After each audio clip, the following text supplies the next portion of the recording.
নমস্কাৰ বন্ধু বান্ধৱীসকল, স্বাগতম জনাইছোঁ মোৰ ইউটিউব চেনেল আৰিয়ান হেছবি ব্লগ চেনেলটোলৈ।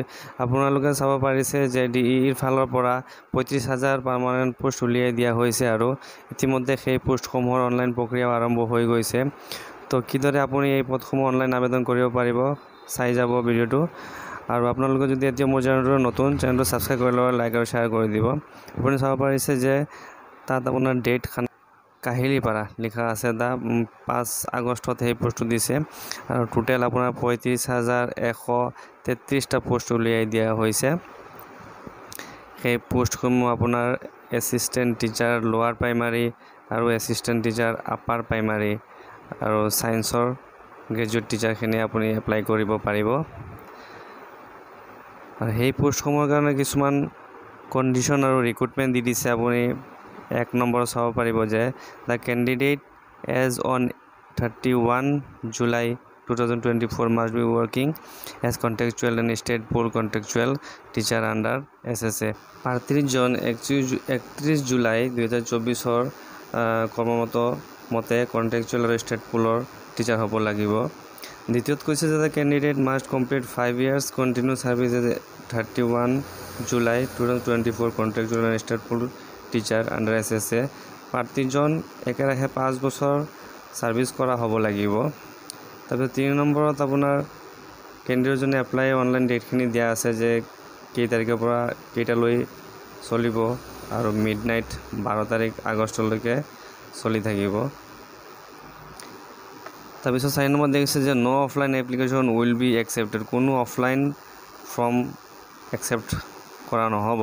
5 নম্বৰত গুৰুত্বপূৰ্ণ কথাটো দিছে যে the director of elementary education Assam service the right to cancel postpone or recruitment at any state without assigning any reason. যিকোনো সময়তে এডভাইচখন পোষ্টপন আৰু বাতিল কৰি দিব পাৰে, সিহঁতৰ অধিকাৰ আছে।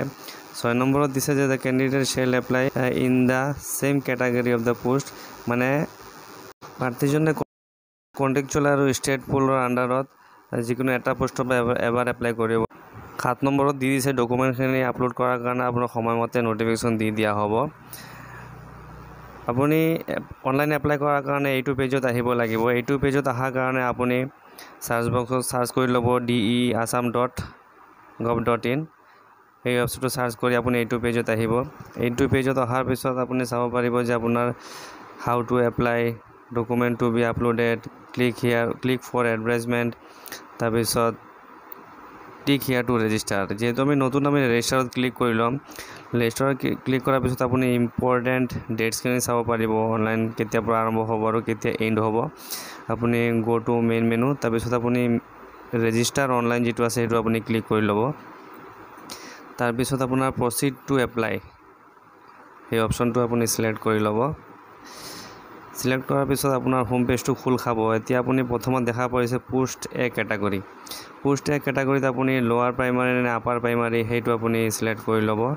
লোৱাৰ হ'লে লোৱাৰ, আপাৰ হ'লে আপাৰ। তাৰপিছত আপোনাৰ আছাম টেট নে চি টেট সেইটো আপুনি ছিলেক্ট কৰি ল'ব।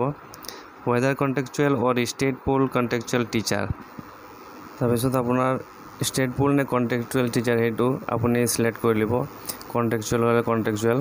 তাৰপিছত আপোনাৰ ফাৰ্ষ্ট নেম যিটো হয় আপুনি নেমটো তাত টাইপ কৰি ল'ব আৰু মিডিল নেম লাষ্ট নেমৰ ঠাইত আপোনাৰ টাইটেলটো তাত বহাই দিব।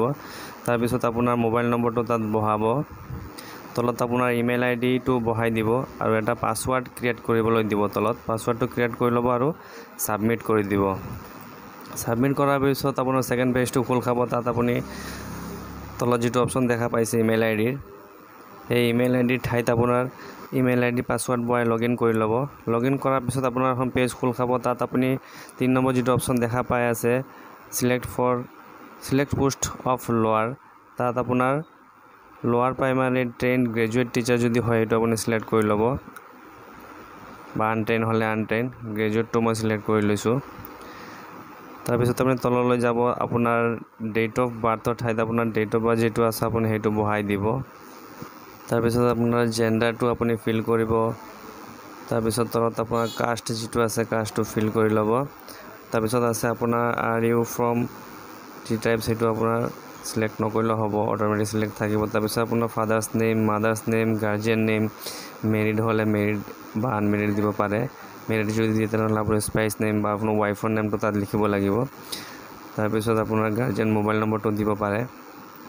তললৈ স্ক্ৰল কৰিব, তাত এড্ৰেছ ডিটেইলছৰ ঠাইত আপোনাৰ লোকেলিটি কি হয় আপোনাৰ দেউতাৰ নামখন দিব পাৰে। তাৰপিছত ভিলেজ বা টাউন যি হয় আপুনি চিলেক্ট কৰি ল'ব। পুলিচ ষ্টেচন চিলেক্ট কৰিব, ডিষ্ট্ৰিক্ট, ষ্টেট, পিনক'ড এইখিনি চিলেক্ট কৰি ল'ব। তাৰপিছত ছাইডত দেখা পাই আছে আপোনাৰ এইখিনি ফিল আপ নকৰি ল'ব। তলত যিটো বক্স আছে সেইটো ক্লিক কৰি দিব, অট'মেটিক ছাইডতো ফিল হৈ যাব।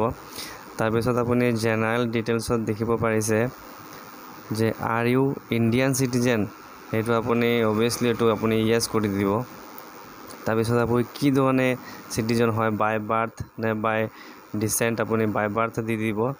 R you permanent resident of Assam হয়, আপুনি এইটো য়েছ কৰি দিব। তাৰপিছত have you represented in sports, যদি স্পৰ্টছত আপোনাৰ আছে তেনেহ'লে আপুনি য়েছ কৰিব, অন্যথা ন কৰি দিব পাৰে। যদি য়েছ কৰে তেনেহ'লে আপুনি তলত বক্সখিনি আপুনি ফিল কৰিব লাগিব। তাৰপিছত কেটাগৰীটো দেখিছে আপুনি have you represented in cultural activity, cultural এক্টিভিটিত যদি আপুনি কিবা পাৰ্টিচিপেণ্ট আছে তেনেহ'লে য়েছ কৰিব, অন্যথা ন কৰি দিব পাৰে। আপুনি জইনিং কৰাৰ পিছত যিটো কালচাৰেল এক্টিভিটি আছে সেইখিনি আপুনি দিব, অন্যথা বেলেগখিনি দিলে আপোনাক একচেপ্ট নকৰে।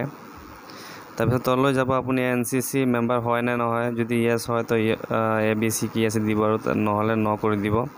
PWটো আপুনি থাকিলে য়েছ কৰিব, অন্যথা ন কৰি দিব।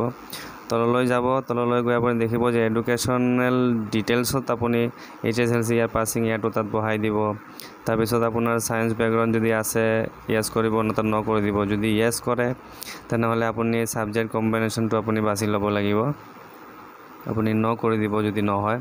তো আপুনি তাৰপিছত আপোনাৰ 12 কোৱালিফিকেশ্যন ডিটেইলছত গৈ ৰোল নম্বৰ, ইয়াৰৰ পাছিং, টোটেল মাৰ্কছ অফ 10 আৰু বৰ্ডটো কি আছিলে আৰু ষ্টেটটো আপোনাৰ কি, যদি অসম হয় অসমটো চিলেক্ট কৰি ল'ব।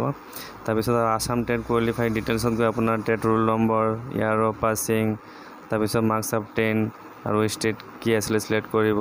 আছাম টেট চাৰ্টিফিকেট নম্বৰ, তাৰপিছত আপোনাৰ লেংগুৱেজ 1, লেংগুৱেজ 2ত আপোনাৰ লেংগুৱেজখিনি কি আছিলে, এছামিজ, হিন্দী যি আছে আপুনি সেইটো চিলেক্ট কৰি ল'ব। তাৰপিছত আপুনি তললৈ যাব, do you have a professional qualification, professional qualification আপোনাৰ BEd নে DLEd কি আছে আপোনাৰ এইটো চিলেক্ট কৰি ল'ব, DLEd হ'লে DLEd। তাৰপিছত আপোনাৰ ৰোল নম্বৰ, ইয়াৰৰ পাছিং, টোটেল মাৰ্কছ অফ 10 সেইখিনি আপুনি চিলেক্ট কৰিব। কোনটো ইনষ্টিটিউটৰ পৰা পাছ কৰিছে, ইউনিভাৰ্চিটি এইখিনি চিলেক্ট কৰিব, ষ্টেটটো চিলেক্ট কৰি ল'ব। তাৰপিছত আপোনাৰ গ্ৰেজুৱেশ্যনৰ ডিটেইলছখিনি তাত দিব, ৰোল নম্বৰ, ইয়াৰৰ passing, total marks of 10, university, ষ্টেটটো আপুনি চিলেক্ট কৰি ল'ব। তাৰপিছত এক্সপিৰিয়েঞ্চ অফ ছাৰ্ভিচ ডিটেইলছত আপুনি দেখিব পাৰিব যে আপুনি বৰ্তমান ছাৰ্ভিচ কৰি থকা স্কুলখনৰ নাম তাত আপুনি দি দিব, যিটো স্কুলত আপুনি কণ্ট্ৰেকচুৱেল বা ষ্টেট পৰ্যায়ৰ চাকৰি কৰি আছে। তাৰপিছত আপুনি সেইটো কোনটো ডিষ্ট্ৰিক্টত হয় স্কুলখন, ডিষ্ট্ৰিক্টখন চিলেক্ট কৰিব। জইনিং ডেট যিটো আছে, জইনিং ডেটটো আপুনি তাত বহাই দিব। এপইণ্টমেণ্ট লেটাৰ নম্বৰ ইছ্যুড বাই SSA আছাম যিটো দিছে সেইটো চিলেক্ট কৰি ল'ব। তাৰপিছত ডেট অফ ইছ্যু সেইটো আপুনি চিলেক্ট কৰি ল'ব।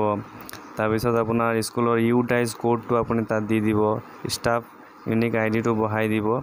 R you continuing your service in the above mentioned school, যদি নকৰে কিয় হোৱা নাই তেনেহ'লে আপুনি তাত বহাব লাগিব, আৰু যদি আপুনি কৰি আছে তেনেহ'লে য়েছ দিব।